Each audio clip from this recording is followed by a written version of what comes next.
अगर वो हमारे एक मारेंगे तो उनके 10 मारे जाएंगे, ये तय है। इसी नीति पर प्रधानमंत्री जी कार्य करते हैं। पहलगाम की घटना 22 अप्रैल को होती है। तकरीबन 28 लोगों की वहाँ मृत्यु हो जाती है, पर्यटकों की मृत्यु हो जाती है और उसके बाद से पूरे देश में उबाल है कि अब भारत क्या करेगा। तो राणा यशवंत प्रताप सिंह भाजपा के कार्यकर्ता हैं, उनके साथ जानते हैं कि वो क्या कहना चाहते हैं पहलगाम में जो घटना हुआ उस घटना के बारे में और इसके बारे में क्या सोचते हैं, बताएं।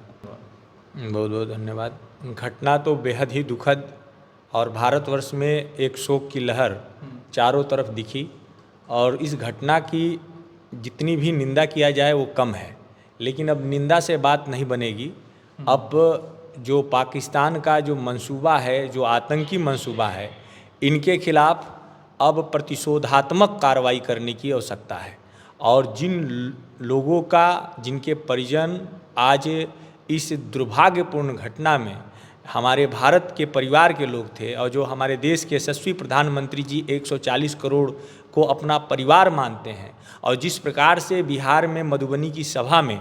जितना वो दुखी दिखे और जिस प्रकार से उन्होंने कहा कि इसका जो बदला है, इसका जो दंड मिलेगा वो कल्पना से परे होगा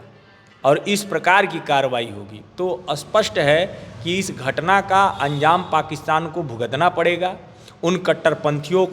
पर सेना ने कार्रवाई भी आरंभ कर दी है और आपको दिखा भी है कि कश्मीर में 9 जगहों पर उग्रवादियों के घर उड़ाए गए हैं। और आने वाले समय में जल्दीबाजी न दिखाते हुए धैर्य के साथ, क्योंकि भारत की सरकार इसीलिए देश के यशस्वी प्रधानमंत्री के नेतृत्व में जानी जाती है कि आतंकियों के रीढ़ की हड्डी तोड़ने का काम पहले भी किया है और इस बार की घटना में तो मोदी जी ने साफ साफ कहा है कि उसका कल्पना भी पाकिस्तान ने नहीं किया होगा। आतंकवादी बार बार जो है कश्मीर में ही टारगेट करते हैं, वो घुसते हैं और आकर निर्दोष लोगों को और सैनिकों को मार देते हैं। फिर भी जो है हमारा देश जो है वैसा विरोधात्मक कार्य नहीं कर पाता है जो करना चाहिए। देखिए, कारण स्पष्ट है कि पाकिस्तान का मंसूबा शुरू से ही कश्मीर को लेकर स्पष्ट है कि क्या है,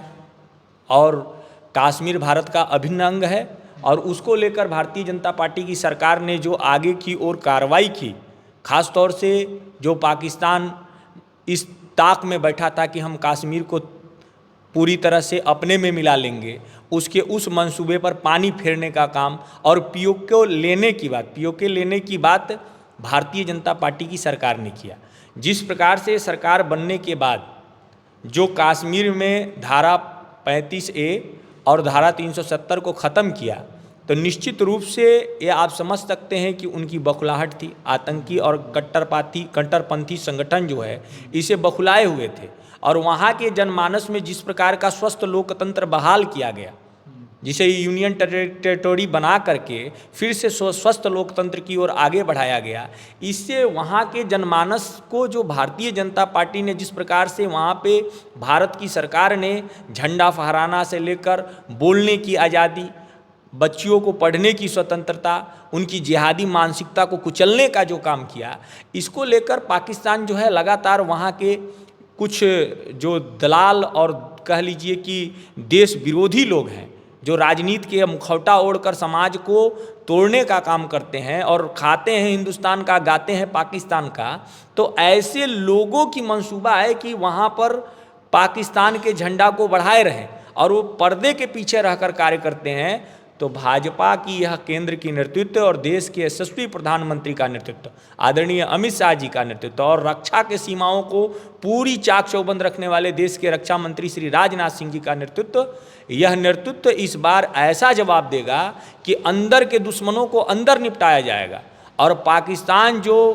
घबराया हुआ है, कहीं ना कहीं कूटनीतिक जवाब मिल गया है। जिस प्रकार से सिंधु समझौता जल का जो है रद्द कर दिया गया, आज पानी के लिए वहाँ के किसान अब धीरे धीरे परेशानी उनकी बढ़ने वाली है। तो स्पष्ट है कि हम लोग यह पूरा विश्वास रखे हैं अपने देश के यशस्वी प्रधानमंत्री पर कि आने वाली जो कार्रवाई होगी वो पाकिस्तान को ऐसा भविष्य में नहीं मिला होगा। और पिछले में आपने देखा होगा कि पिछले में जो सरकारों में हुआ उस पर हम ज़्यादा नहीं बोलेंगे, क्योंकि ये बोलना इस समय नाकाम प्रयासों का जवाब उन्होंने समुचित रूप से दिया है, चाहे वो एयर स्ट्राइक के माध्यम से हो चाहे आने वाली जो कार्रवाई, जो बहुत बड़ी कार्रवाई के रूप में जानी जाएगी। और अभी अंदर के दुश्मनों को सर्च किया जा रहा है, कहीं ना कहीं वहाँ सेना सर्च ऑपरेशन चालू की ये माना जा सकता है कि अंदर के जो दुश्मन है, गद्दार है, कहीं ना कहीं वही ज़्यादा जो हावी है। देखिए, कहीं ना कहीं अंदर के गद्दार जो है वो देश में शुरू से कहीं ना कहीं अपनी भूमिका देश के लिए एक मैंने कह लीजिए बाधक के रूप में खड़े हुए हैं। कहीं ना कहीं देश की आज़ादी में भी ये गद्दार रहे और आज़ाद भारत में भी वो तुष्टीकरण के नाम पर इस तरह की गद्दारी कर रहे हैं और समाज को बांटने का काम कर रहे हैं। गलत सलत इतिहास को प्रस्तुत कर कर समाज कैसे लड़े, इसके लिए लगातार अपना प्रयास जारी रख रहे हैं। कहीं ना कहीं आपने देखा कि किस प्रकार बाबर, औरंगजेब और राणा सांगा जैसे महापुरुष पर टिप्पणी किया गया और बाबर और औरंगजेब के गुणगाथा किया गया। तो कहीं ना कहीं इससे जाति का एक दीवार खड़ा हो, इस प्रकार का मंसूबे यहाँ जाति के नाम पर राजनीति करने वाले, देश के गद्दारी की राजनीति करने वाले ऐसे लोगों का यह काम चल रहा है। अगर वो हमारे एक मारेंगे तो उनके 10 मारे जाएंगे, ये तय है। इसी नीति पर प्रधानमंत्री जी कार्य करते हैं। ये थे हमारे साथ राणा यशवंत प्रताप सिंह, जिन्होंने बताया कि एक मारेंगे तो 10 हम मारेंगे, और इसका जवाब जो है काफ़ी ज़ोरदार तरीके से हमारे देश के यशस्वी प्रधानमंत्री मोदी जी देंगे।